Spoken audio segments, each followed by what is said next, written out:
Now student हम book से study कर लेते हैं बेटा। केमिकल इक्विलिब्रियम चैप्टर नंबर 9 है हमारा। इंट्रोडक्शन है हमारे पास। Generally we presume that most chemical and physical changes proceed to completion. आमतौर पर हमें लगता है कि हमारे इर्द गिर्द जितनी भी केमिकल और फिजिकल चेंजेस हो रही हैं वो जो है तकरीबन मुकम्मल होती हैं।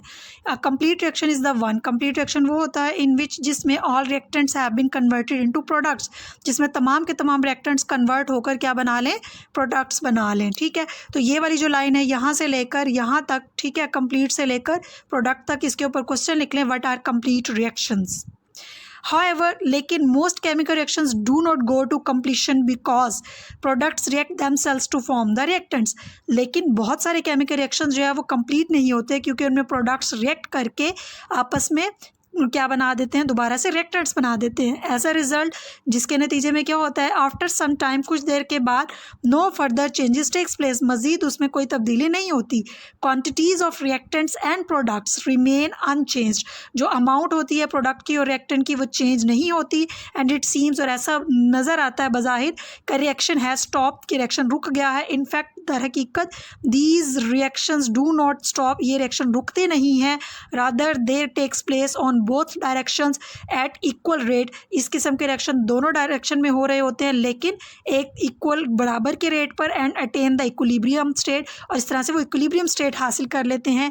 Each reactions are called, these reaction, such reactions are called reversible reactions. इस किस्म के रिएक्शंस को हम नाम देते हैं रिवर्सिबल रिएक्शंस का। Many examples of physical and chemical equilibriums are found in nature. हमारी नेचर के अंदर, हमारे इर्द गिर्द बहुत सारी एग्जांपल्स हैं जो कि फिजिकल और केमिकल इक्विलिब्रियम की हैं। ठीक है, नाउ स्टूडेंट यहाँ पर क्वेश्चन लिखें कि which process is responsible for the existence of life. ठीक है, लाइफ के एग्जिस्टेंस के लिए कौन सा प्रोसेस जो है वो रिस्पॉन्सिबल है। We owe our existence to equilibrium phenomena. हमारा जो कायम दायम रहना है वो इक्विलिब्रियम फिनोमिना की वजह से है, टेकिंग प्लेस इन एटमॉस्फेयर, जो इस एटमॉस्फेयर में हो रहा है। We inhale oxygen and exhale carbon dioxide. हम ऑक्सीजन को अंदर लेकर जाते हैं सांस के जरिए एंड एक्सहेल करते हैं कार्बन डाइऑक्साइड गैस को बाहर की तरफ। While plants consume carbon dioxide and release oxygen. जबकि प्लांट्स जो है वो कंज्यूम करते हैं कार्बन डाइऑक्साइड गैस को फोटोसिंथेसिस के दौरान और रिलीज़ करते हैं ऑक्सीजन गैस को। This natural process is responsible for the existence of life on the earth. यही दो प्रोसेस हैं जिनकी वजह से जो है वो लाइफ पॉसिबल है। ठीक है, कि ऑक्सीजन जो है वो हम ले रहे हैं प्लांट से और प्लांट्स को कार्बन डाइऑक्साइड दे रहे हैं और प्लांट कार्बन डाइऑक्साइड से ऑक्सीजन जो है वो प्रोड्यूस कर रहे हैं। तो यहाँ तक इस क्वेश्चन का आंसर